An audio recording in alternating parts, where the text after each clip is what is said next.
Alors, puisqu'on est entre nous, on va pouvoir... on va essayer de parler de ce que M. Scherer a proposé, c'est-à-dire cet étrange sentiment qu'on appelle la honte.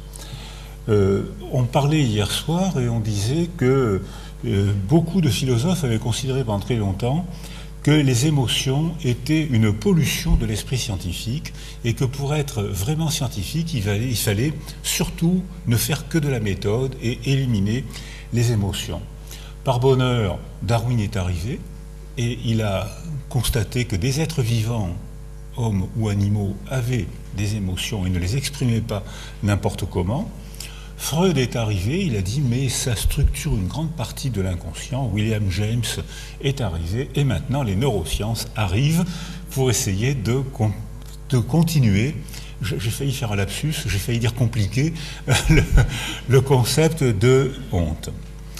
Alors c'est une expérience émotionnelle, mais c'est une expérience émotionnelle qui se caractérise par sa pénibilité.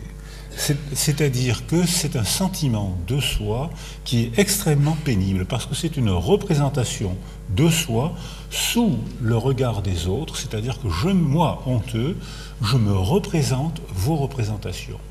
Et me représentant vos représentations, je vous attribue le pouvoir de me mépriser. Je sais que dans votre monde mental, vous me méprisez. Et vous avez bien raison de me mépriser, parce que l'expérience que j'ai de moi fait que je sais ce que vous pensez de moi. Parfois c'est vrai, parfois c'est faux, ça ne change rien à ce sentiment pénible que j'éprouve de moi. Donc voilà, j'ai dit sentiment. C'est comme ça que je vais organiser le reste de l'exposé, c'est-à-dire que là, je propose l'idée que la honte, c'est un sentiment, c'est-à-dire une émotion éprouvée dans notre corps et provoquée par une représentation, c'est-à-dire quelque chose d'abstrait. Donc pour essayer une représentation d'image, un énoncé, une représentation de mots, et pourtant c'est éprouvé dans le corps et ça peut même modifier, ça modifie le fonctionnement du corps et parfois même son anatomie. Alors pour tenir un raisonnement pareil, il faut que je puisse associer un neurologue, un neurobiologiste, un psychologue, un anthropologue, un sociologue et bien sûr un raton laveur, de façon à ce que l'équipe soit vraiment pluridisciplinaire. Alors, c'est curieux, ce mot honte est un mot curieux qui nécessite finalement une sorte d'intersubjectivité et l'attribution d'un jugement à l'autre. L'intersubjectivité, c'est « je pense que vous pensez que je suis minable. Et au fond de moi, je pense que vous n'avez pas tort. Et je vous en veux, bien sûr, puisque vous pensez que je suis minable, donc je vous en veux. » Alors, c'est une intersubjectivité, et cette intersubjectivité peut être totalement préverbale ou paraverbale. Elle peut être totalement préverbale. Ma fille a mis au monde les 2 plus jolis petits garçons du monde. Ça, c'est scientifique, c'est pas discutable. C'est-à-dire que... Et l'autre jour, le dernier, au moment de cette observation, vous allez voir, d'une haute technologie, d'une haute scientificité, le dernier devait avoir 4 ans et demi, 5 ans, et chez moi, j'ai un long couloir. Et ma fille dit à ce petit garçon, va te laver les mains. Oh, va te laver les mains. Enfin, vous connaissez la vie de famille, ça se passe comme ça. Alors, il part, il y a un long couloir, et le lavabo est au fond du couloir. Alors, il part au sprint, parce qu'on n'a jamais vu un petit garçon de 5 ans se déplacer sans sprinter. Donc, il part au sprint, je le regarde faire le couloir. Arrivé au fond du couloir, il fait demi-tour, et je comprends qu'il a l'intention de nous faire croire qu'il s'est lavé les mains. Alors, je souris, je lève les mains, je les laisse retomber, il me voit, il sourit, il refait demi-tour, et va se laver les mains. Alors, qu'est-ce qui s'est passé dans ce petit film, dans ce scénario sans parole, dans cette histoire sans parole? Qu'est-ce qui s'est passé? Quand je l'ai vu faire demi-tour, j'ai compris qu'il avait l'intention de nous faire croire qu'il s'était lavé les mains, mais quand il m'a vu sourire et lever les bras, il a compris que j'avais compris qu'il avait l'intention de se faire croire qu'il s'était lavé les mains. C'est-à-dire qu'on est dans une intersubjectivité totale sans un mot. Et tout est parfaitement passé, tout a été parfaitement compris. Alors ça veut dire que pour arriver à cette performance intellectuelle préverbale, il faut accéder à la théorie de l'esprit, c'est-à-dire qu'il faut que neurologiquement, je sois capable de me développer, il faut qu'autour de moi, affectivement, j'ai eu les stimulations qui m'aient permis de me développer, et à ce moment-là, si j'arrive à me représenter les représentations d'un autre, ça va, j'ai accès à l'empathie, j'ai accès au décentrement de moi, je peux désormais attribuer aux autres des intentions, des émotions, des sentiments que peut-être il n'a pas et dont je vais souffrir. C'est la honte. Alors, pour essayer de comprendre ce genre de raisonnement, je crois qu'on ne peut pas, il faut abandonner les causalités linéaires. La honte a une cause biologique. Je vais parler de biologie et pourtant, je dirais que la honte ne peut pas avoir une cause biologique. Alors c'est d'accord, la honte a donc une cause sociologique. Je vais essayer de parler un petit peu d'histoire et de sociologie et pourtant je dirais que ça a un effet sur le corps et que le corps et le fonctionnement cérébral est modifié par ce sentiment, par cette représentation qui peut être une représentation totalement culturelle qui va pourtant modifier la manière dont mon cerveau et mon corps vont fonctionner. Alors pour intégrer ces données totalement hétérogènes, il faut s'entraîner au raisonnement systémique. Alors dans les raisonnements systémiques, l'exemple le plus simple que je propose, c'est le système respiratoire. Le système respiratoire est composé d'oxygène de l'air, du filtre pulmonaire, des cupules des globules rouges qui transportent l'oxygène sur le flot du plasma. Le système est composé d'éléments totalement hétérogènes. Si vous supprimez un seul sous-système, le système entier va cesser de fonctionner parce qu'il est indivisible. Si vous supprimez l'oxygène, il y aura des troubles respiratoires, la paroi, les globules rouges, le plasma. Le système est indivisible et pourtant il est composé d'éléments totalement hétérogènes, de nature différente et pourtant associés. Donc c'est un peu comme ça que je vais essayer de comprendre ces données développementales, ces données ontogéniques. Alors je ne vais pas parler de phylogenèse, c'est-à-dire d'apparition d'un sentiment peut-être avant l'homme, puis je vais parler d'ontogenèse, c'est-à-dire de développement subissant les pressions du milieu, c'est-à-dire que les informations qui vont permettre, qui vont sculpter, qui vont pétrir le développement d'un bébé ne sont pas forcément les informations qui vont sculpter, pétrir le développement d'un adolescent, d'un adulte ou d'un âgé. Donc il faut s'entraîner, je crois, au raisonnement systémique. Donc je vais, pour essayer de comprendre ce qui se passe dans la tête d'un honteux, je vais essayer de faire 2 minutes de raisonnement phénoménologique. Et on a tous, dans la salle, on a tous, un jour ou l'autre, dit cette phrase « J'avais tellement honte que j'aurais voulu rentrer sous terre ». On l'a tous dit cette phrase. Hein. Alors, qu'est-ce que c'est que cette idée de vouloir rentrer sous terre à cause d'un sentiment? Eh bien, dans un raisonnement darwinien, ça veut dire que je ne me sentirai en sécurité que quand je serai dans mon terrier. C'est-à-dire que dans mon terrier, là, l'inquiétude, elle est intime. Moi, je suis un lapin ou j'ai honte, c'est la même chose.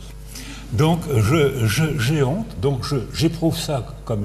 Il faut absolument que j'échappe à son regard, qui est une alerte pour moi.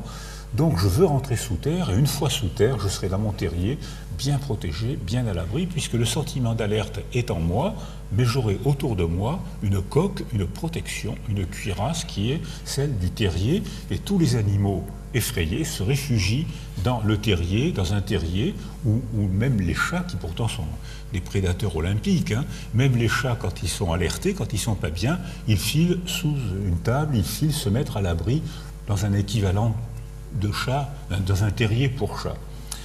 Alors ça veut dire que, une fois en sécurité par une enveloppe, voilà, je reprendrai cette expression, l'enveloppe, une fois en sécurité, sécurisée par une enveloppe autour de moi, chez le lapin c'est le terrier, chez le chat c'est le dessous d'une table ou le dessous d'une armoire, chez moi l'enveloppe, chez moi, être humain, l'enveloppe c'est une enveloppe affective, structurée par l'expression des émotions de l'autre, qui fait impression des émotions en moi. L'expression des émotions de l'autre peut venir d'une base de sécurité, la figure d'attachement, statistiquement, c'est ma mère, mais ça peut être mon père, ça peut être une autre femme, ça peut être une institution, ou ça peut être aussi une base d'insécurité. Si ma mère, ou si la base figure d'attachement est insécurisée par son histoire, par son développement, par son mari, par la culture, cette figure d'attachement-là va se transformer en base d'insécurité. Et moi, bébé, l'enveloppe affective qui m'entoure ne va pas me sécuriser. Et je vais apprendre, va s'imprégner dans ma mémoire biologique une aptitude à réagir par des émotions excessives que je ne vais pas savoir contrôler. Donc déjà, on voit que cette manière de réfléchir sur le plan préverbal, phylogénétique, montre quand même que avant la parole, il y a déjà une sculpture émotionnelle qui vient de moi, bien sûr, mais qui vient en même temps d'une transaction entre ce que je suis et ce qui est. Et c'est cette transaction qui imprègne dans ma mémoire biologique ou bien une sécurité, une grande confiance, ou bien au contraire, j'ai acquis une facilité à être en alerte. Un rien va m'alerter, et plus tard quand je parlerai, c'est-à-dire dans un quart d'heure, c'est-à-dire plus tard quand j'arriverai au stade de la parole, là c'est vos mots qui vont m'insécuriser, ou c'est les récits culturels qui vont m'insécuriser. Donc voilà un raisonnement systémique. Alors au cours de l'ontogenèse, tous nos enfants, lorsqu'ils arrivent au monde, ont un accrochage par le regard. C'est-à-dire que, alors ici il y a Daniel Stern qui a beaucoup travaillé ça, et dans cet accrochage par le regard fait que très rapidement après la naissance, les bébés perçoivent préférentiellement, perçoivent avec une sensibilité acquise, une sensibilité exquise. Non pas acquise, exquise, ça veut dire exquiro, hein, j'appuie et je questionne en faisant sortir du milieu. Alors, les médecins appellent ça la douleur exquise. Ça ne veut pas dire qu'elle est délicieuse, hein, mais ça veut dire que si j'appuie là où ça fait mal, et exquiro, je questionne avec mon doigt, en appuyant là où ça fait mal, et les gens répondent à ma question, c'est là que ça fait mal. Donc c'est ce qu'on appelle la douleur exquise. Eh bien, nos bébés, quand ils arrivent au monde, perçoivent préférentiellement hors du monde des ensembles sensoriels, à ce stade du développement, c'est sensoriel, qui sont l'odeur de la mer, les basses fréquences de la voix. Ici, il y a eu Eliane Noireau, que des gens connaissent, et qui a été une des premières à montrer que c'était les basses fréquences de la voix qui structuraient l'environnement, l'enveloppe, je reprendrai ce mot encore, l'enveloppe sensorielle du bébé. Il ne tombe pas dans un monde inconnu.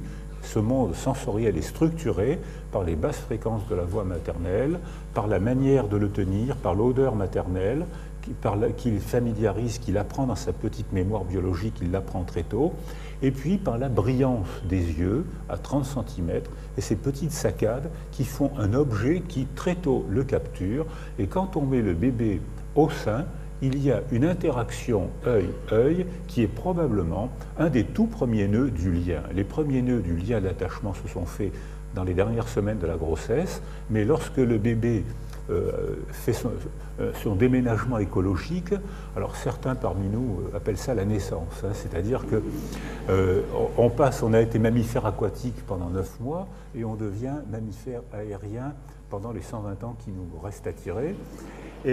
Mais ça veut dire que déjà les premiers nœuds du lien sont déjà, il suffit de tricoter, c'est déjà en place. Or, lorsque ces accrochages, cet accordage affectif, dit Daniel Stern, se passe mal parce qu'il y a une souffrance, parce que la mère est malheureuse, parce qu'un canal sensoriel est cassé, cet accordage affectif peut se faire quand même, mais il faudra le compenser par d'autres canaux sensoriels. Or, on constate que ces enfants-là, lorsqu'ils arrivent au monde, ont déjà une sensibilité préférentielle. Ils ne perçoivent pas tout du monde, ils sélectionnent déjà des informations auxquelles ils ont été rendus au préalable sensibles par leur équipement biologique, leur équipement génétique, leur équipement neurologique, et déjà des apprentissages intra-utérins et dès les premiers mois de la naissance. Alors voilà ici, est-ce qu'on a le droit de parler de honte pour ce singe qui expérimentalement a été placé en Gaspard Hauser, c'est-à-dire en situation d'isolement sensoriel. Ce singe, génétiquement, est sain, biologiquement, neurologiquement, il est sain, sauf que, expérimentalement ou parfois accidentellement, il est placé en situation d'isolement sensoriel. Donc cette enveloppe dont j'ai parlé tout à l'heure, il ne l'a pas. C'est-à-dire que ce singe qui a tout pour devenir un singe statistiquement heureux, en fait, ayant été privé d'enveloppe sensorielle, éprouve, perçoit toute information et l'interprète biologiquement comme une alerte. C'est-à-dire qu'un bruit, hop, il se cache. On le regarde, hop, il se cache. Et on lui fait une offrande alimentaire, il se cache. C'est-à-dire que pour lui, il n'y a pas cette structure dont je parlais tout à l'heure, avec une perception préférentielle d'objets saillants, rendus saillants par la neurologie, par la génétique, la biologie et par les interactions précoces. Il n'y a pas ces objets saillants. Son monde n'est pas structuré par des informations qu'il perçoit mieux que d'autres. Il perçoit toute information et l'interprète émotionnellement comme une alerte, comme une agression. Alors on peut analyser biologiquement cette alerte, on peut l'analyser électroencéphalographiquement, on peut l'analyser biologiquement, on peut l'analyser neurobiologiquement ou pas endocrinologiquement, on sait faire ça. C'est tous les indicateurs de stress, on sait faire ça. Mais l'idée que je vous propose pour l'instant à ce stade de mon exposé, c'est que toute information fait que ce petit singe-là va prendre ce que plus tard on va appeler des postures d'enfant battu. Et même lorsqu'on fait une offrande alimentaire, une fois on avait vu un singe qui était un singe bouc émissaire. On peut dire singe bouc émissaire, c'est-à-dire que c'est le singe qui, il faut peut-être mieux dire animal souffre-douleur, enfin je veux dire singe bouc émissaire parce que c'est plus marrant. Donc un singe bouc émissaire, c'est-à-dire que il était dominé, tout est une alerte, tous les animaux du groupe lui tapaient dessus, lui mordaient dessus, lui mordaient, et nous on a été émus. Et moi, naïvement, je lui ai jeté une pomme. Et j'ai été étonné parce que la pomme est tombée entre ses jambes et il a pris une posture d'enfant battu. Et aussitôt, c'est lui qui avait raison, parce qu'aussitôt, tous les animaux du groupe sont arrivés dessus, il a reçu une raclée épouvantable et les autres sont partis avec la pomme dans la bouche ou dans les bras. C'est-à-dire qu'en fait, alors on ne peut pas dire d'histoire, le début de son développement fait qu'il interprétait tout ce qui lui arrivait, même le bonheur d'une pomme, comme une agression. Alors, pour ce qui est de nos enfants, on voit que certains de nos enfants sont, dès la naissance, Mary Ainsworth, qui est un pilier de la théorie de l'attachement, montre que dès la naissance, tous les enfants n'ont pas la même structure émotionnelle. Certains enfants sont des gros pères tranquilles, alors que d'autres, au contraire, dès la naissance, sursautent, ont des émotions. Et très tôt, certains, Trevarten nous a montré des documents où très tôt, les enfants, tout à l'heure je disais, plongent le regard dans la personne qui donne le sein. C'est plus difficile pour les biberons et l'interaction œil-œil est moins efficace pour les biberons que pour le sein, mais ça marche quand même. Mais certains enfants, au contraire, ne soutiennent pas dès la naissance le regard, le contact œil-œil, et très souvent, ils évitent le regard ou même se cachent le regard derrière leurs mains. Or, ici, Daniel Stern nous a bien montré que bien avant la parole, les enfants, dès l'instant où ils commencent à marcher, s'approchent de la figure d'attachement vers 10-11 mois, et ils commencent des tours de parole, c'est-à-dire que l'adulte dit « Ah ben, qu'est-ce que tu fais là? Tu m'apportes un bout de gâteau? Oh ben, tu es gentil !» Et l'enfant fait son offrande alimentaire et il ne sait pas parler. Il a 10, 11, 12, 15 mois, il ne sait pas parler, mais il commence à babiller. Donc nous, entre adultes, on appelle ça un tour de parole. On ne parle pas au hasard, hein, c'est très structuré. La synchronisation, regard, parole, posture, souffle, inspiration, enfin tout ça c'est très codé, on sait quand l'autre va parler, on regarde celui qui parle, mais quand on parle, on regarde celui qui écoute en passant, des fois qui nous prennent la parole. Donc il y a des scénarios comportementaux qui sont millimétrés, millisecondés, qui fait qu'on peut avoir des tours de parole dans une situation de conversation. Alors là, l'adulte parle, mais le bébé à 10, 12, 13 mois, il ne parle pas. Daniel Stern appelle ça les tours de parole, et comme le bébé babile, moi je propose d'appeler ça les tours de Babyle. Alors je sais que ça a déjà été célèbre dans la Bible, mais ces tours de Babyle font que déjà il y a des proto-conversations qui fait qu'on peut prédire que l'enfant parlera et qu'en tout cas, il est déjà attentif à ce qu'est l'autre et sait se coordonner à ce qu'est l'autre. C'est-à-dire que déjà, il va percevoir le signal, il va lui laisser la parole, il va reprendre son babyle et déjà, il se prépare à la situation. Il ne lui reste plus qu'à apprendre les mots. Alors là, on voit déjà qu'est-ce que c'est que ce mystère de cet enfant qui, très tôt, ne supporte pas peur du regard des autres. Il regarde, et dès qu'on le regarde, ou bien il se cache, ou bien très souvent il fait ses postures d'enfant battues, alors que dans le réel, il l'a peut-être été, la plus souvent il ne l'a pas été, mais peut-être il interprète toute information comme une alerte.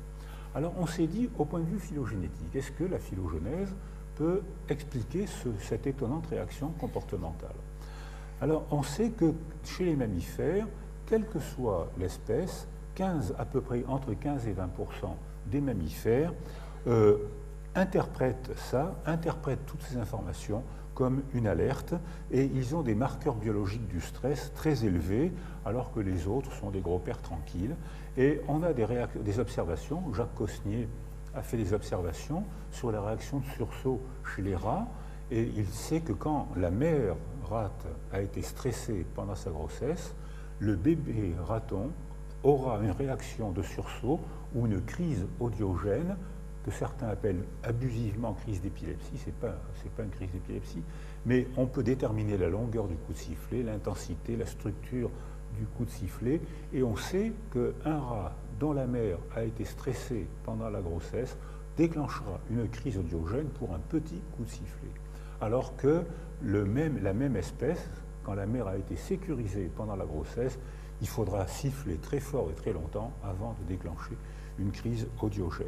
Ce qui veut dire que chez les mammifères supérieurs, quelle que soit l'espèce, 15 à 20% des animaux, des êtres vivants, arrivent au monde avec cette réaction d'alerte extrêmement facile. Et on constate que ces animaux en alerte ont un attachement curieux. Par exemple, ils ne peuvent pas quitter leur figure d'attachement et ils la mordent ou ils l'attaquent au moindre problème relationnel, interactionnel. Et ces animaux-là, ces êtres vivants-là, réagissent par un attachement ambivalent. Ils têtent beaucoup plus longtemps que les autres parce qu'ils ont du mal à se détacher du corps de leur mère, ils explorent moins leur environnement, ils jouent moins, donc ils se socialisent moins. Socialiser, c'est socialiser au sens animal du terme, au sens préverbal du terme. Or, il y a les publications de Caspi, généticien, qui a montré que chez les êtres humains, avant que la découverte soit faite l'année d'après par Suomi chez les animaux, il y avait chez les êtres humains à peu près 15 à 20% des êtres humains qui arrivent au monde avec un ensemble de gènes qui codent pour la synthèse d'une protéine qui est un petit transporteur de sérotonine. C'est-à-dire que 15 à 20% de gens dans la salle fabriquent une protéine, une petite péniche qui, entre les deux synapses, transporte la sérotonine, le neuromédiateur qui est stimulé par le Prozac ou par une relation agréable. C'est-à-dire que ça peut être stimulé aussi bien en parlant, en jouant, en s'amusant. On augmente la sécrétion de notre sérotonine et notre dopamine. Jean-Paul Tassin nous a expliqué ça très très bien. Et ça, le Prozac aussi, mais autant faire la fête, puisque ça marche pas, puisque ça marche pareil. Alors, donc ça veut dire que 15 à 20% des gens dans la salle sont nés très émotionnels. Chez un animal, chez un primate non humain, ça socialise très mal. C'est eux qui vont fournir la population des singes boucs émissaires, c'est-à-dire ceux qui sont battus, ceux qui sont tout le temps en alerte et qui ont des raisons ensuite, ils ont des raisons d'être en alerte parce qu'arrivant au monde avec ces petits comportements, c'est eux qui attirent les coups, ils se mettent en posture de bouc émissaire et c'est eux qui reçoivent la plupart des coups. Donc ensuite, c'est justifié, ils ont des raisons d'avoir peur. Or, est-ce que ces singes-là ces chiots-là, je travaille avec des vétérinaires qui nous disent que ces chiots-là ont beaucoup de mal à la socialisation, ils apprennent mal leur monde, leur rituel d'interaction, c'est des mammifères en difficulté. Est-ce que c'est vrai pour nous, êtres humains?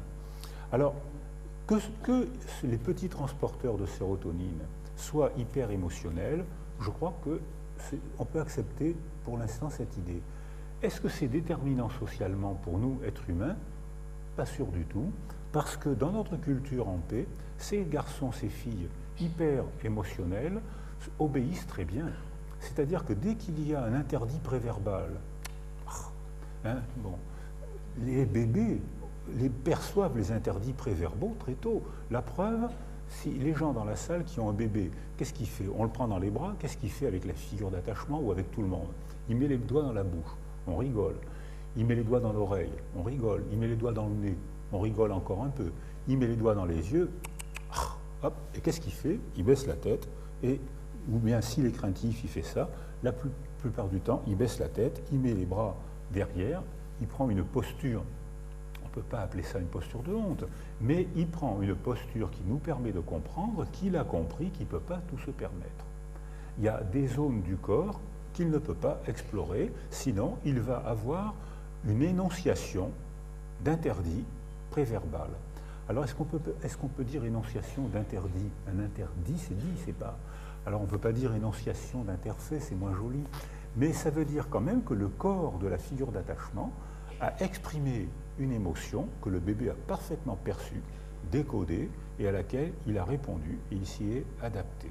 La synchronisation se met bien en place. L'interdit préverbal, l'enfant sait, apprend qu'il ne peut pas tout se permettre, et c'est la figure d'attachement, c'est-à-dire c'est la personne sécurisante qui vient dénoncer la loi préverbale. Donc l'amour et la loi sont donc déjà énoncés par le corps avant la parole. Alors on constate que chez les êtres humains, ces enfants-là, hyper émotionnels, obéissent bien, parce que pour eux, c'est une information très importante. Alors qu'un gros transporteur de sérotonine, il faut lui dire arrête un peu, arrête, je t'ai dit d'arrêter. Enfin, voilà. Alors là, il faut faire des super signaux avant que l'enfant puisse accepter de faire ça et ça pour montrer qu'il a compris.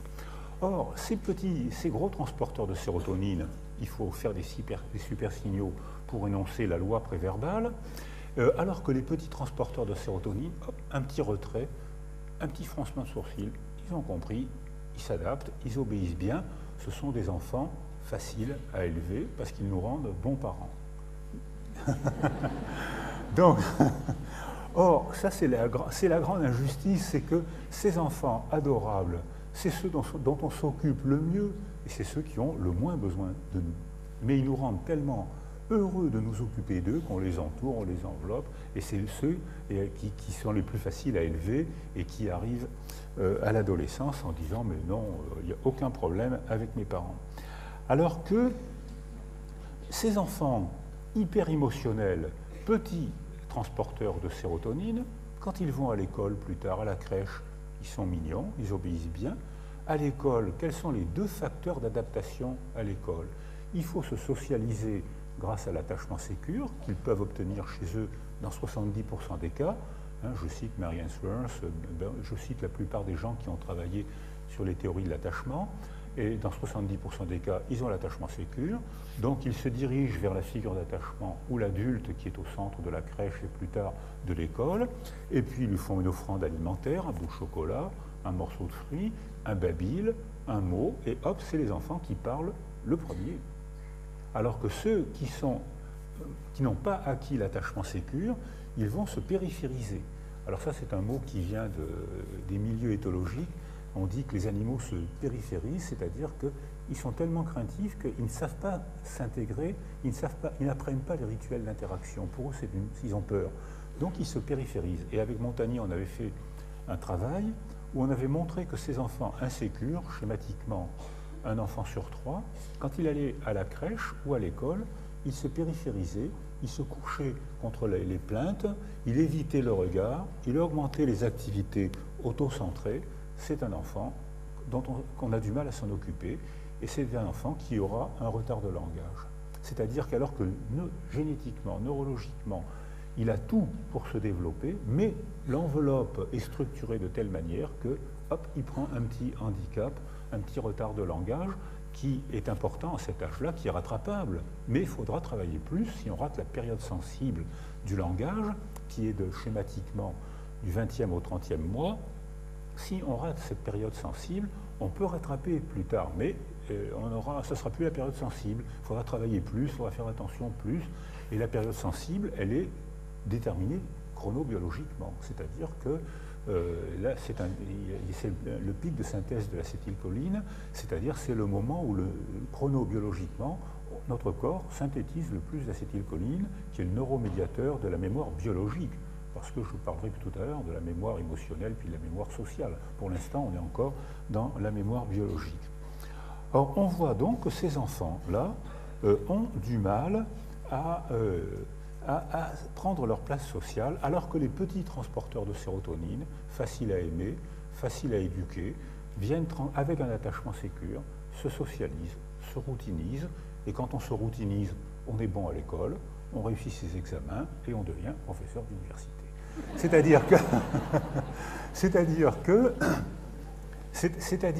ce qui était vrai, c'est-à-dire la désocialisation d'un primate non humain que tout affole, devient un facteur de socialisation pour un humain, à condition que la société soit en paix, parce que si la société est en guerre ou si la société est en difficulté, la routine n'est plus un facteur d'adaptation. Alors, déjà, on voit que déjà très tôt, avant la naissance, on voit que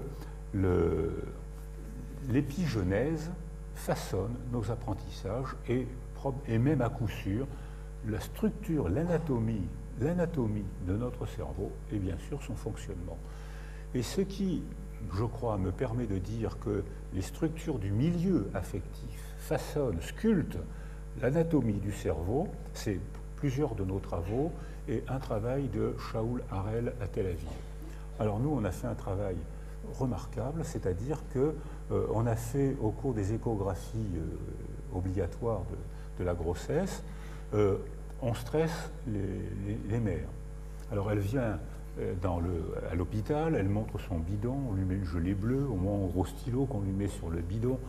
La plupart du temps, c'est sympathique, mais enfin, elle n'est pas chez elle, la gelée est un peu froide, elle n'est pas chez elle, et puis on stresse la mère. Alors, on ne peut pas trop la stresser, vous savez comment sont les femmes. Alors, on ne peut pas trop la stresser. Alors, le stress, c'est le suivant. On fait 30 secondes de silence, et puis on dit, « Madame, voulez-vous chanter ?» Chanter, moi, hop, le cœur de la mère s'accélère, et on voit à l'échographie que le cœur du bébé s'accélère pratiquement en temps réel. Quelque chose est passé entre l'émotion de la mère et l'émotion du bébé. C'est facile à faire, hein. Il suffit de faire un bébé et une échographie. Alors, donc, pratiquement en temps réel, l'émotion de la mère, le cœur du bébé s'accélère, il passe à 160, 180, parce les fœtus ont un cœur beaucoup plus rapide que celui des adultes. Et là, il y a déjà des préférences réactionnelles, comportementales, schématiquement. Un tiers des bébés, la mère est stressée. Madame, voulez-vous chanter? Moi, hop. Le cœur du bébé s'accélère et un tiers des bébés se mettent à donner des coups de pied, des gambades, des coups de pied intra-utérins. Ça, c'est ce qu'on a appelé le profil Zidane. C'est-à-dire qu'on pense qu'ils commencent leur entraînement de football intra-utérin.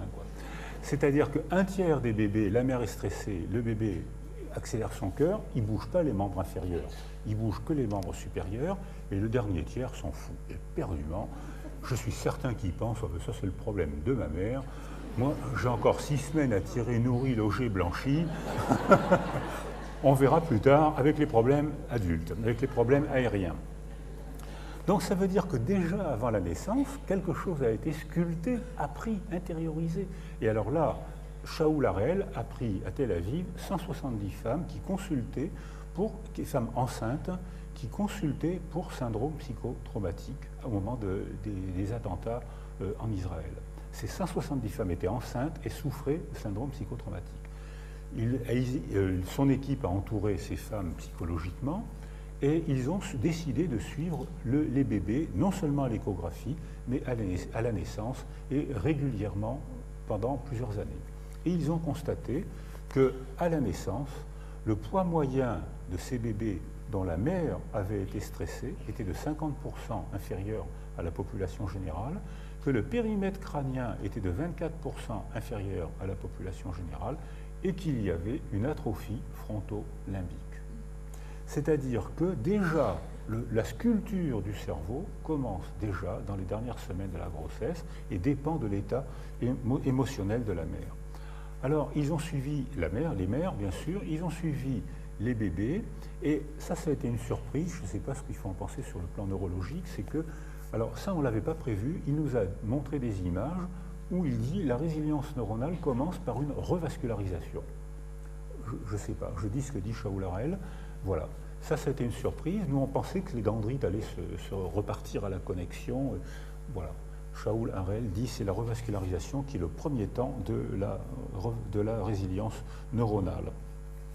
Alors il est un fait que quand on arrive au monde, on a déjà non pas une histoire, mais on a déjà un développement et on voit que certains enfants très tôt ont acquis une aptitude à se prescrire dans l'interaction. Aptitude hyper-émotionnelle, attitude confiante, attitude craintive, on peut appeler ça, si vous voulez, tempérament.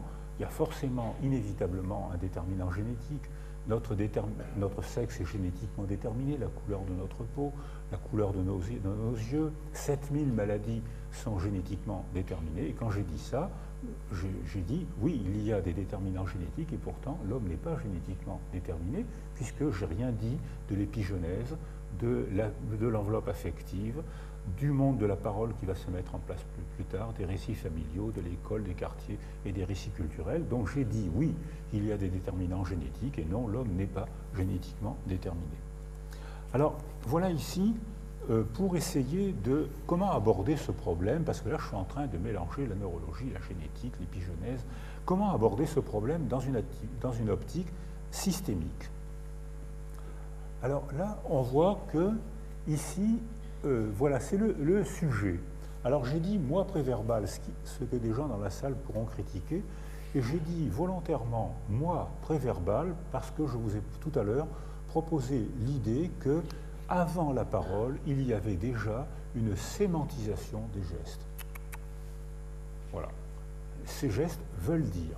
Ça exprime quelque chose de soi, ce n'est pas des bruits au hasard, c'est déjà structuré, ce n'est pas une parole, et pourtant c'est déjà des gestes sémantiques, des gestes désignatifs, des gestes illustratifs, des gestes de protection, des gestes fatiques, c'est déjà des gestes, alors plus tard ça sera des gestes quasi-linguistiques, mais je crois que les linguistes qui travaillent avec nous disent c'est des gestes sémantiques, on peut donc parler de moi préverbal.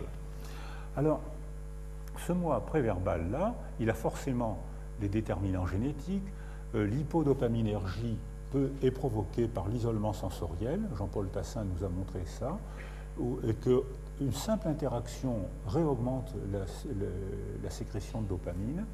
Il y a forcément des déterminants épigénétiques, mère stressée, base d'insécurité, ce que les Américains appellent les parents, les frightened, frightening parents.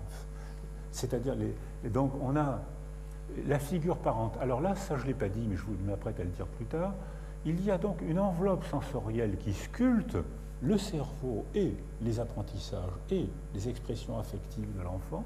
Et ce milieu-là, un père rigide, une mère humiliante, ça fait une enveloppe sensorielle un peu particulière. C'est comme ça, c'est pas autrement, il n'y a pas de discussion.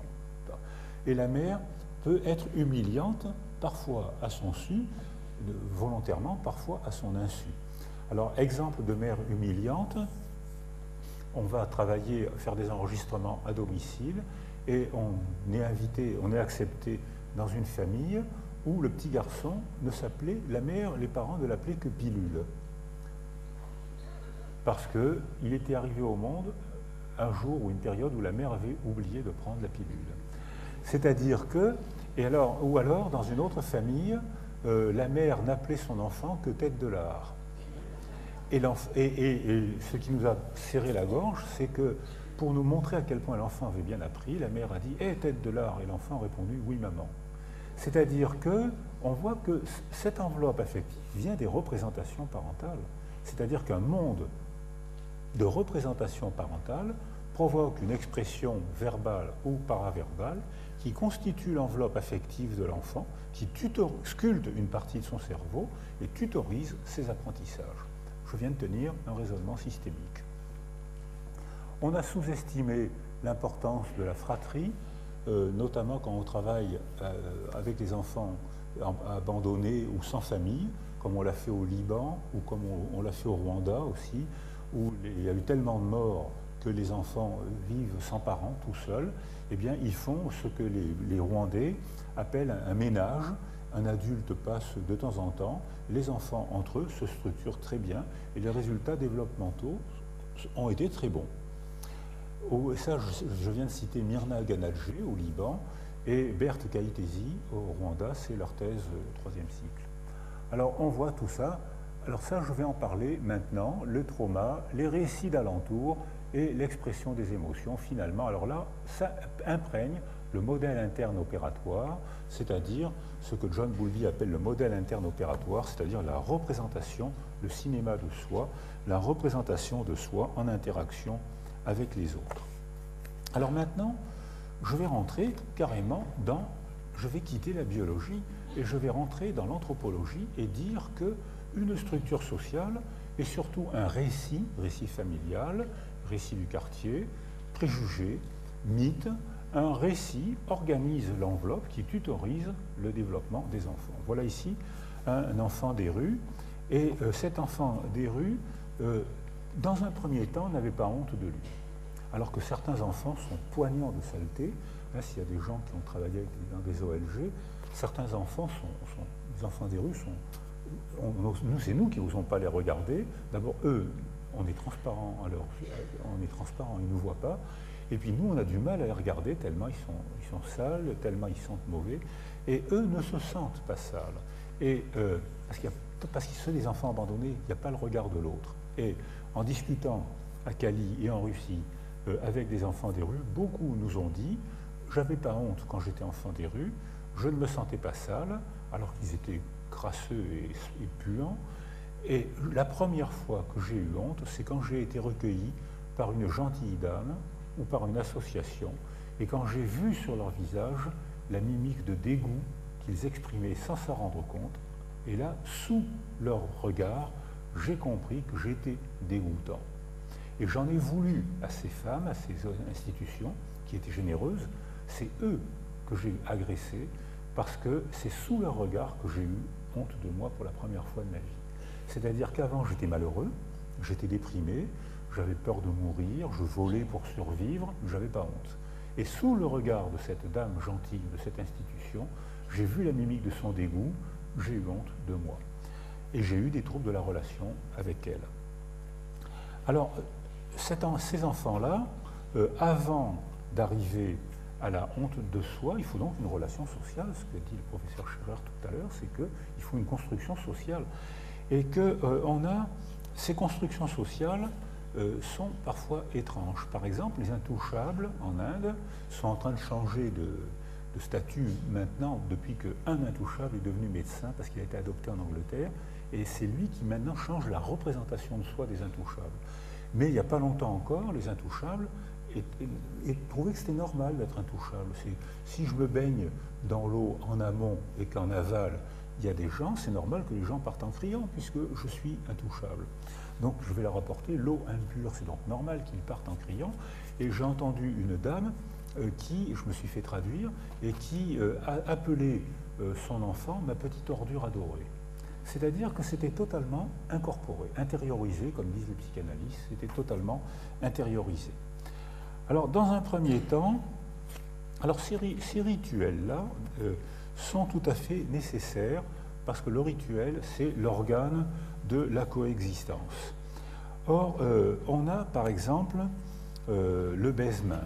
Alors, le baise-main, c'est un scénario comportemental qui permet tout de suite de repérer celui qui a l'éducation qui convient, c'est un rituel de classe, qui convient à notre classe, et donc il fera partie du partage des biens.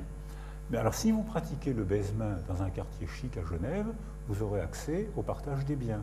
Si vous pratiquez le baise-main dans un quartier pauvre, vous n'allez sûrement pas participer au partage, peut-être parce qu'il n'y a rien à partager, et puis aussi parce que ce n'est pas un rituel d'intégration des quartiers pauvres. Alors, voilà ici. Donc, dans un premier temps, il faut absolument, certains intègrent ces données. Je suis de la classe inférieure, je suis parfois même de la race inférieure, je suis sale, bon ben voilà, c'est mon destin. Alors qu'en revanche, qu'en Occident, quand on arrive à l'adolescence, on a honte de se soumettre, c'est-à-dire qu'il est bien de se révolter contre les parents de façon à affirmer notre personnalité. Alors là, on est vraiment dans l'intégration totale du discours social. Alors, comme l'exemple du discours social, c'est celui-là, c'est-à-dire l'hymen. L'hymen, c'est pas, ce qui est important, c'est pas l'anatomie, c'est pas la membrane. Ce qui est important, c'est ce qu'elle veut dire. Or, elle veut dire, je suis la femme qui ne portera que les enfants de cet homme, désigné par le groupe social. C'est-à-dire que l'hymen est un discours social. Et que lorsque, dans certaines cultures, les femmes arrivent sans hymen au mariage, elles ont honte d'elles-mêmes parce qu'elles ne se sont pas soumises au rituel d'intégration sociale, c'est-à-dire que ces femmes-là qui arrivent sans hymen au mariage, c'est aussi un discours social, elles veulent dire « mon ventre m'appartient » et je choisirai l'homme qui va planter un enfant dans mon ventre, alors que les femmes qui disent « il faut absolument que j'arrive vierge au mariage » disent « ce qui compte, c'est le discours social » et l'homme désigné par les parents, par le curé, par l'imam, par le rabbin, c'est l'homme désigné pour planter un enfant dans mon ventre. C'est-à-dire, donc, l'hymen est une fonction sociale. Ce qui n'empêche que, lorsqu'il arrive une déritualisation culturelle, ce qui arrive dans les effondrements économiques, ce qui arrive dans les bouleversements culturels, ce qui arrive dans les guerres.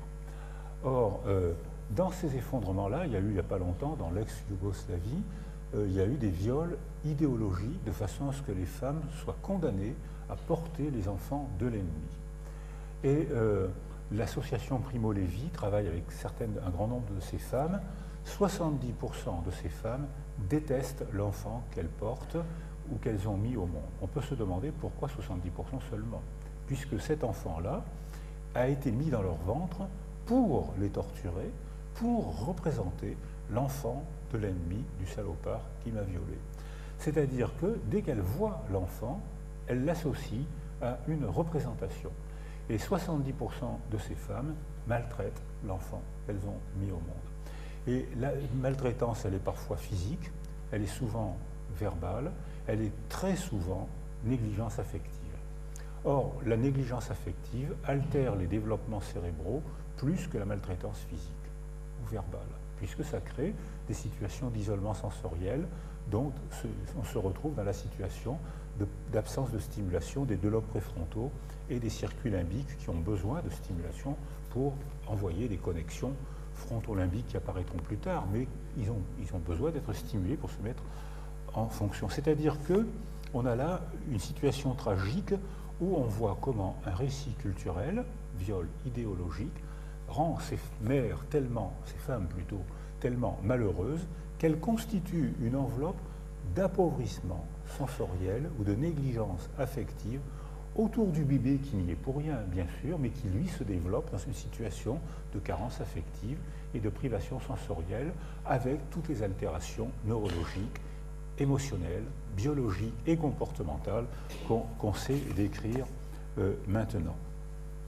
Or, lorsqu'on fait des études avec ces enfants-là, on constate, comme on l'a fait en Roumanie, par exemple, à l'époque, les Roumains maintenant rattrapent beaucoup, sont des virtuoses du rattrapage de ces enfants, mais Serban Ionescu estime quand même que 120 000 enfants, et Daniel Stern estime aussi que 120 000 enfants ont été massacrés par les altérations des interactions précoces et sont difficiles à rattraper. C'est possible, mais comme je disais tout à l'heure, quand la période sensible est ratée, on peut provoquer une résilience neuronale, mais il faudra travailler plus fort et plus longtemps, et les résultats vont être la sculpture d'un cerveau qui peut fonctionner bien, mais qui sera différent. Et on constate que ces enfants-là, la reconnaissance des visages est difficile, parce qu'ils n'ont pas eu les interactions précoces avec ces visages des premiers mois qui se mettent en place. La reconnaissance des visages est difficile et que la zone orbitofrontale et le cortex dorsolatéral droit est atrophié. Et les amygdales, c'est-à-dire c'est schématiquement les zones de circulation dopaminergique. Alors là, je vais terminer pendant 5 minutes encore, non? Je vais terminer juste. Ah ben non, je reviendrai ça là-dessus. Voilà un exemple de guerre, c'est-à-dire que dans tous les pays en guerre où on voit que l'entraîneur, les militaires apprennent, ou même à Toulon quand je travaille avec les marins, avec les nageurs de combat, l'entraînement des militaires, c'est surtout de leur apprendre l'absence d'empathie. Surtout, ne pensez pas aux autres, ne pensez qu'à vous. C'est vous, votre corps, votre famille, votre patrie, votre métier, c'est vous. Ne pensez qu'à vous. La mort de l'autre, c'est bien. C'est-à-dire que si l'autre meurt, vous serez décoré. Alors que dans un pays en paix, on ne pense pas comme ça. Mais dans un pays en guerre, si par malheur on développe l'empathie, on prend le risque de perdre la guerre. Or, il y a des pays avec un code d'honneur, et quand j'ai travaillé des cultures de l'honneur, où là, alors on peut appeler ça des cultures de l'honneur, moi j'appelle ça les cultures chatouilleuses. C'est-à-dire que pour un rien, les gens disent « mais tu me fais honte, tu veux m'humilier ». Un rituel de politesse pas impeccablement formulé, il faut que je te tue, ou que parce que sinon, mon honneur est en jeu et je vais mourir de honte. Or, il y a au Kosovo le Kanoun. C'est un peu la même chose qu'en Corse, la vendetta. C'est-à-dire que, sauf qu'en Corse, le cochon est meilleur.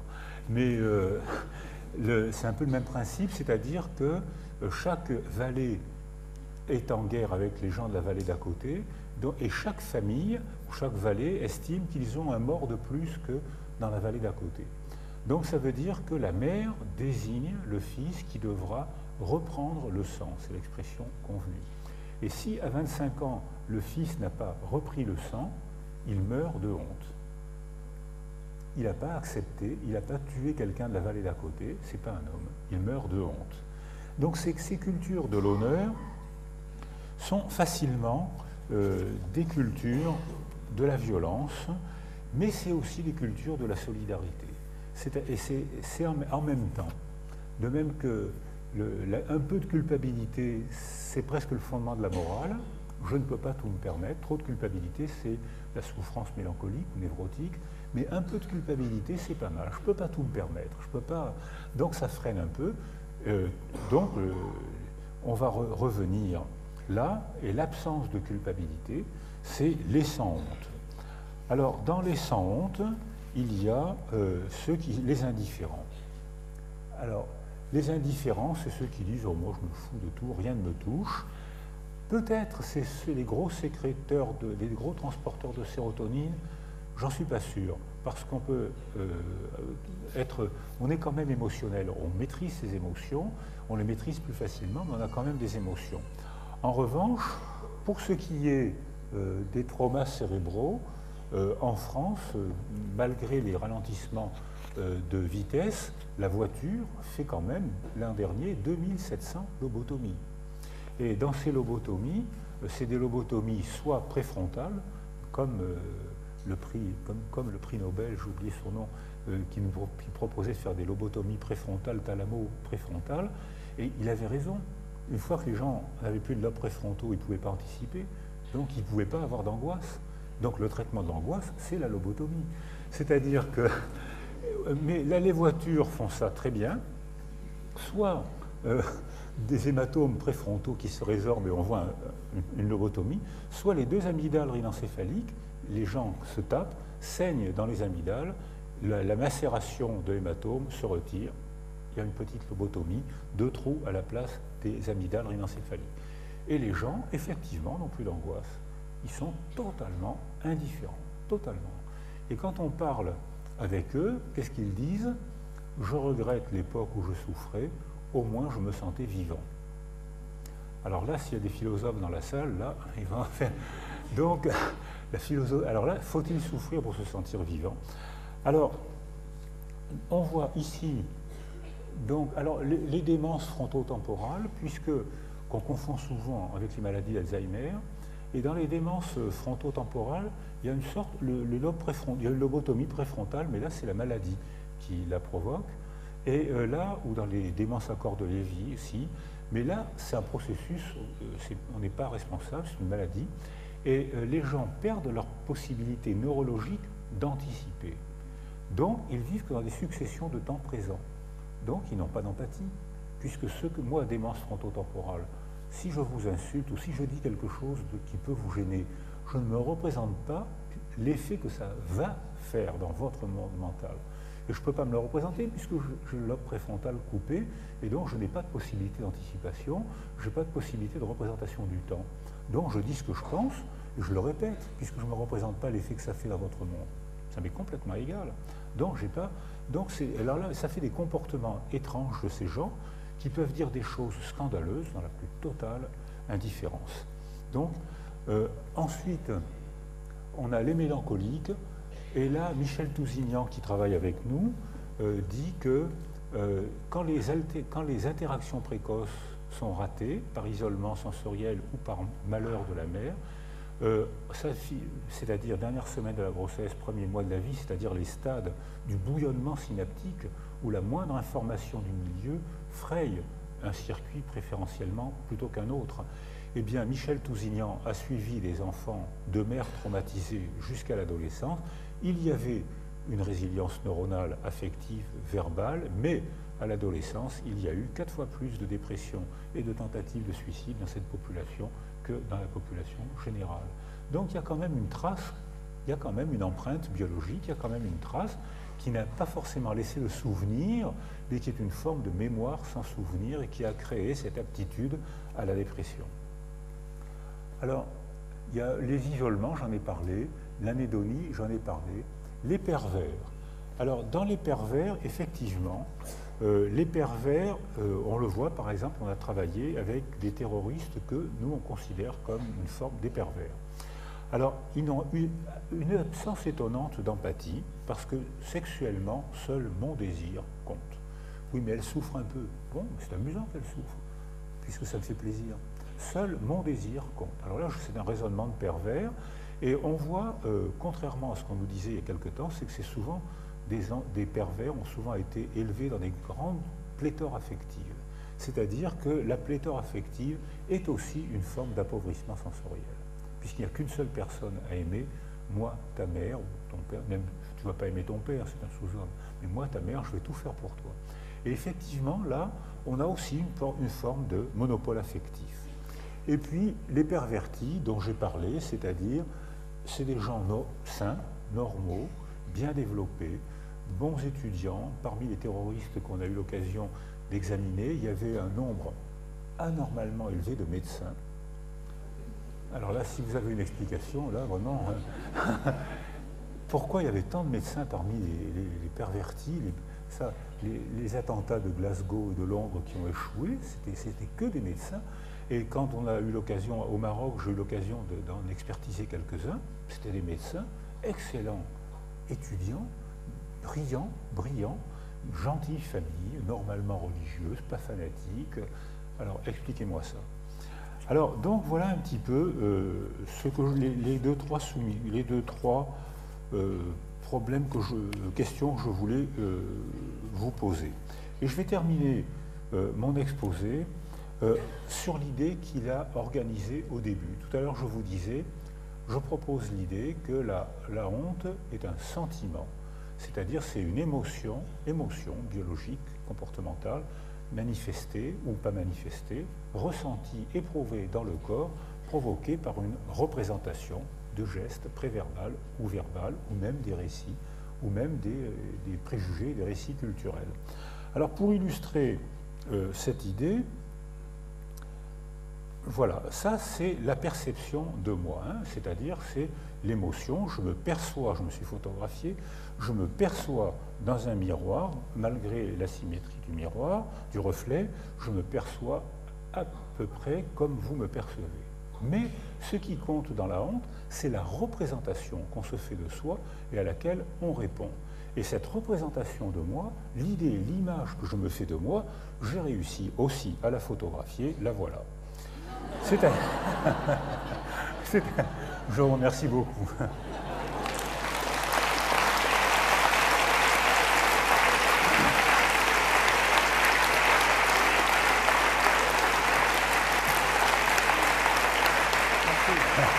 Merci. C'était voilà. Peut-être là.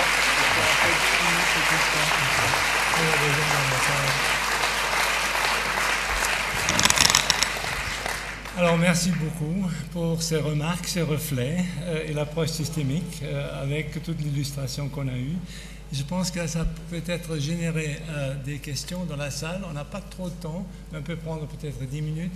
Je pense qu'il y a des personnes dans la salle qui peuvent se promener avec un micro et on prendra autour de 5, 6, 7 questions. Donc, si jamais il y a des gens dans la salle, moi j'ai un peu de mal à voir qui, mais faites signe, là il y a une personne juste là. S'il y a un micro là qui peut se déplacer, voilà.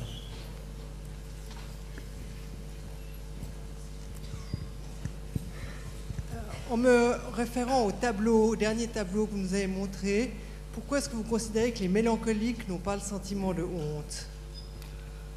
Alors tout à fait, parce que les mélancoliques, lorsque la mélancolie dure trop longtemps, finissent par provoquer une anédonie. Et les enfants trop malheureux s'appliquent à devenir indifférents. Et ils y arrivent parfois. Tous les enfants abandonnés nous disaient « pourvu que je devienne indifférent, je souffrirai moins », ce qui est vrai. Quand on a fait des études des scores d'attachement, qu'on a mis au point avec Michel Delage à Toulon, inspiré par Blaise Pierre Imbert à Lausanne, quand on a mis au point des scores d'attachement, on s'est rendu compte que les gens qui avaient eu plusieurs traumatismes dans leur vie, qui avaient réagi à ces traumas par des périodes de mélancolie, s'appliquaient aussi à devenir indifférents, et lorsqu'ils étaient âgés, ils avaient un score d'attachement évitant très élevé parce que ça leur permettait de moins souffrir. Donc on pense que l'adaptation à la mélancolie, l'adaptation psychologique à la souffrance mélancolique, c'est l'application à devenir indifférent, et c'est pour ça que je les ai mis dans ce tableau.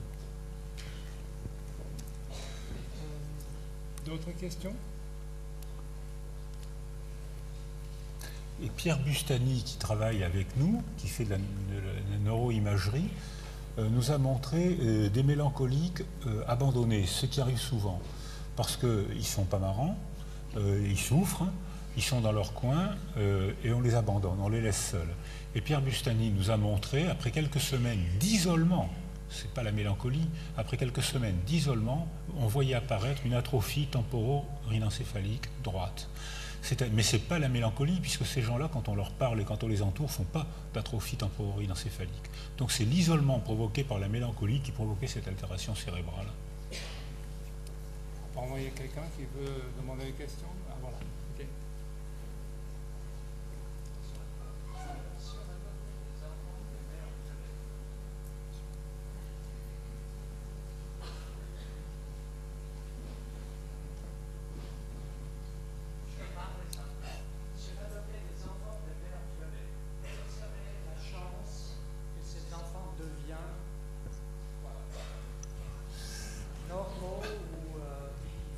Je ne sais pas, parce qu'il y en a des milliers. Tout à fait. Alors voilà, ça c'est la question qui intéresse les gens qui travaillent sur le problème de la résilience. C'est que pour l'instant, ces femmes sont restées dans une culture où elles n'ont pas été bien entourées et qu'on les a laissées avec leur malheur. Et 70% d'entre elles maltraitent l'enfant qu'elles ont mis au monde. Je pense que, par exemple, au Rwanda, où là il y a eu une réaction assez rapide, notamment avec ce que Berthe Kaïtesi appelle les ménages d'enfants. C'est ce que je disais tout à l'heure. Et Myrna Ganadjé au Liban a constaté la même chose avec les orphelins libanais. Il y a eu une guerre civile de 16 ans avec à peu près 200 000 morts, c'est-à-dire qu'au Liban.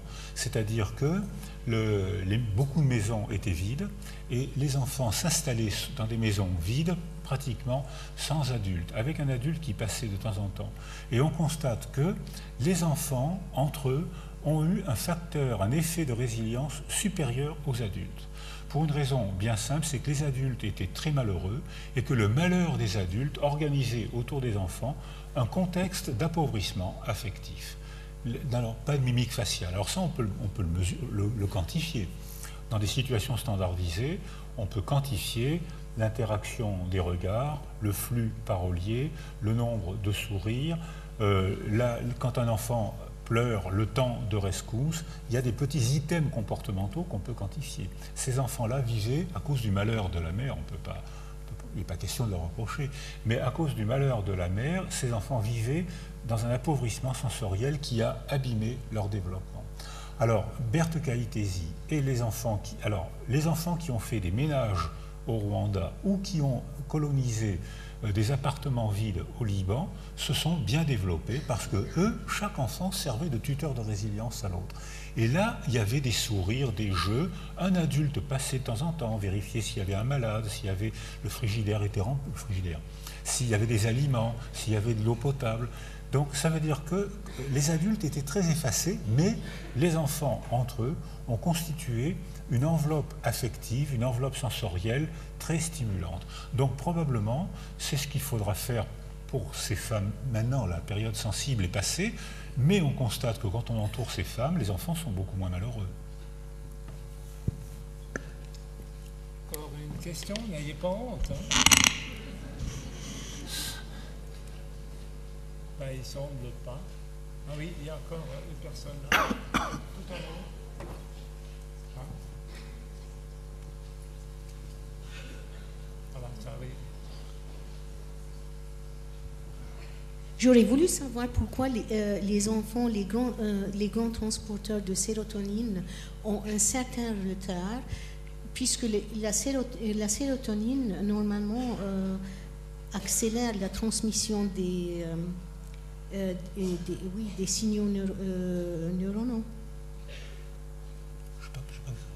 Si vous pouvez répéter, peut-être. Oui, je peux répéter.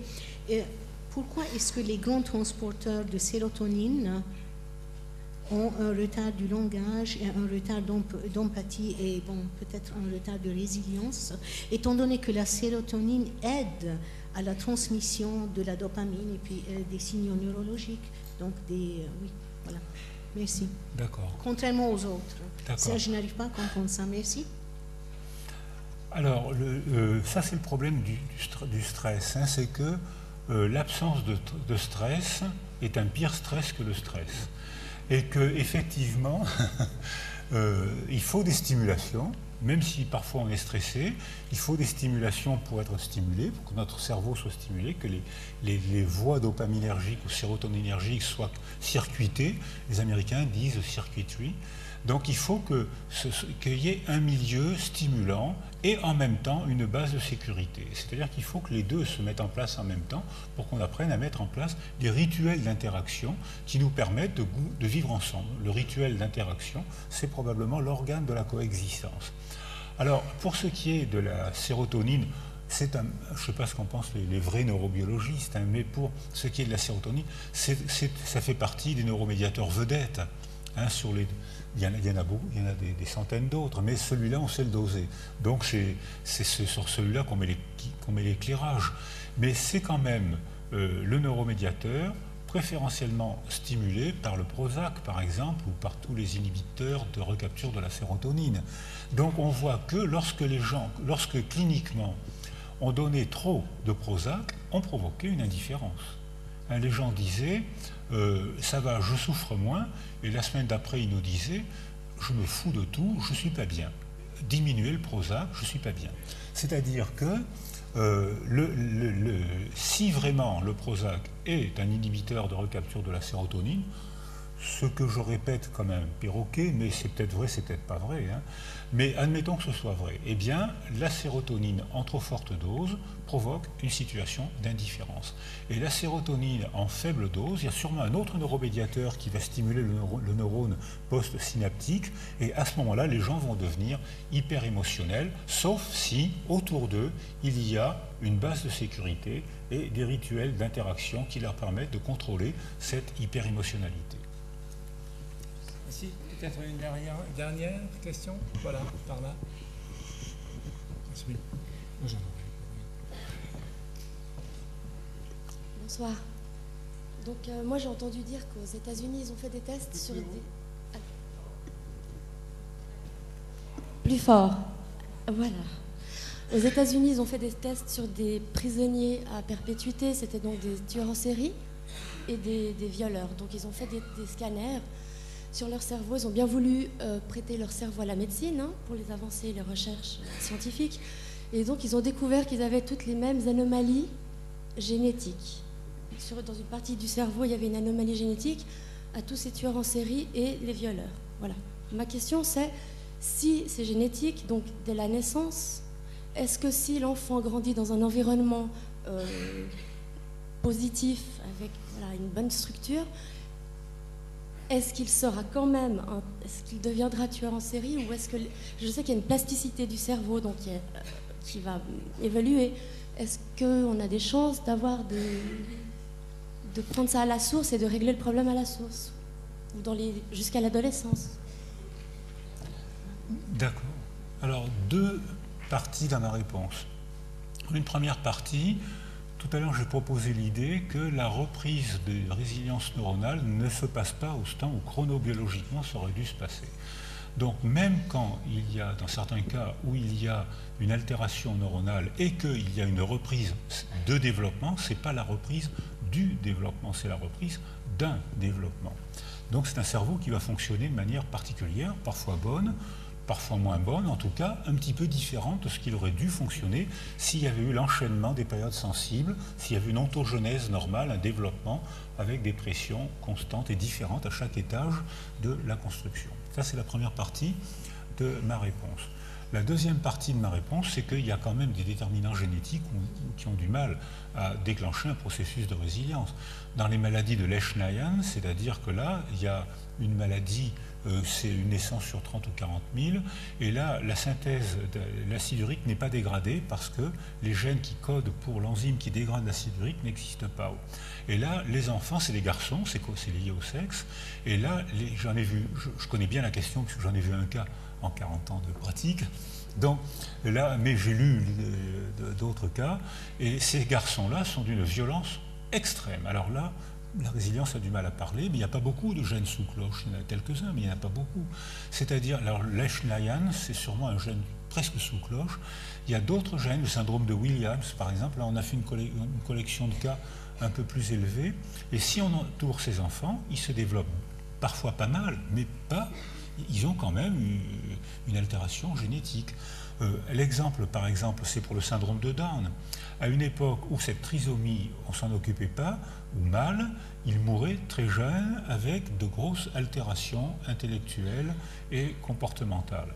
Et maintenant qu'on s'en occupe, on voit que ces enfants ont un développement bien meilleur qu'avant, ils maîtrisent beaucoup mieux le langage, ils meurent beaucoup plus tard, et ils peuvent avoir des rituels d'interaction très agréables parce que c'est des enfants auxquels on s'attache beaucoup puisqu'ils sont très gentils. Alors que le Lesch-Nyhan, pour s'y attacher, il faut vraiment... parce que dès qu'on les regarde, ils nous agressent. Alors que c'est les syndromes de Down, quand on s'occupe un peu d'eux, ils nous suivent, et c'est un poids lourd pour la famille, mais au moins on s'y attache. Mais ils restent trisomiques. C'est des trisomies qui se développent mieux qu'avant, mais ils restent trisomiques. Donc c'est la définition de la résilience, c'est la reprise d'un développement, non pas du développement, qui parfois peut être bien, parfois même peut être mieux qu'avant la blessure. Mais la plupart du temps, c'est pas mieux qu'avant la blessure. Mais c'est la reprise d'un développement. Ok, je vais peut-être terminer par une question qui revient un peu au début, la question un peu de la disparition de la honte dans notre société. Et il y a quand même une augmentation de l'incivilité, comme on dit, il y a une augmentation énorme de l'installation des caméras vidéo un peu partout, pour des raisons des incivilités et autre chose. Alors, est-ce que le nombre de pervertis s'agrandit, des pervers? Est-ce que c'est le jean-foutisme ou est-ce que c'est le Prozac ou d'autres drogues psychotropes? J'avais prévu de répondre à cette question parce qu'on m'avait dit que vous vous étiez intéressé, mais c'est bien. C'est bien. Alors, ma réponse, c'est probablement les nouvelles conditions écologiques et affectives de nos enfants favorise probablement ce comportement. C'est-à-dire que, je vais citer Ramayad. Ramayad dit que quand elle passait son enfance en Afrique, tous les soirs, elle portait de l'eau aux vieux, donc elle leur parlait, et dès que quelque chose se mettait mal en place, les adultes, les enfants prévenaient les adultes. Donc il y avait une solidarité de groupe qui était effectuée, les enfants y participaient. Et les enfants avaient leur petite responsabilité, et Ramayad explique qu'elle était très fière de porter de l'eau aux vieux et de leur parler, parce que les vieux attendaient le moment où elle allait leur porter de l'eau. Or, actuellement, en Occident, on constate que l'amélioration de la technologie augmente l'isolement. Et ici, il y a eu Sartorius, Norman Sartorius, que des gens dans la salle connaissent à coup sûr, puisqu'il était directeur de la section santé mentale à l'OMS. Et il a fait, on a travaillé, il est venu travailler avec nous, et il a fait des cartes de superposition de solidarité administrative. Pas solidarité au corps à corps, le rituel, l'offrande, tous les mots. Solidarité administrative, c'est-à-dire qu'elle existe, on donne de l'argent aux gens en difficulté, mais il faut le faire, mais on ne leur donne pas de relations humaines. Et dans ces solidarités administratives nécessaires mais insuffisantes, on voit apparaître une très nette diminution de l'empathie. Et ce qui permet encore de préciser cette idée, c'est la technologie, parce que les enfants maintenant sont de plus en plus gardés par des machines et seuls avec des machines. Or, il y a une amélioration de la communication avec les machines, mais il n'y a pas de rituel d'interaction. C'est-à-dire que l'émotion n'est pas façonnée et on passe directement, grâce à ces performances extraordinaires, on passe directement à la communication et aux résultats sans passer par l'interaction, l'observation du corps de l'autre, c'est-à-dire le développement de l'empathie. Et je vais terminer juste deux petites illustrations. À Paris, j'étais étonné de voir que dans le métro, les gens sont assis, et puis tout d'un coup, la porte s'ouvre, ils restent assis, puis tout d'un coup, ils partent comme des boulets de canon, et ils bousculent tout le monde pour sortir. Et j'étais étonné aussi de voir des jeunes, l'inévitable portable à l'oreille, qui se mettent dans la porte, et puis qui continuent à parler pendant que les gens essayent de sortir ou de descendre autour d'eux.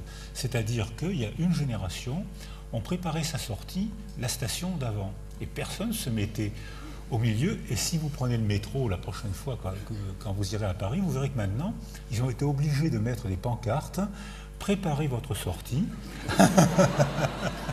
Et il y a même, vous verrez, une pancarte, 1 seconde perdue à chaque station, c'est un gros retard à l'arrivée. C'est-à-dire que, et probablement c'est un retard à l'empathie. Et il y a eu la loi sur l'enfant unique en Chine, et j'ai travaillé l'an dernier à Hanoï, où ils ont fait une loi analogue. C'est-à-dire que l'environnement sensoriel des enfants, avant il y avait 10 enfants par femme. Et maintenant, en Chine, il y en a théoriquement 1 par femme, mais enfin, ils se débrouillent un peu. Enfin, disons qu'ils respectent la loi. Et ces enfants-là sont surinvestis. Et ce que j'ai vu à Hanoï, c'est que dans la génération d'après, ces enfants deviennent obèses, malheureux, agressifs, ne respectant absolument pas les rituels d'interaction, c'est-à-dire se comportant comme des petits pervertis.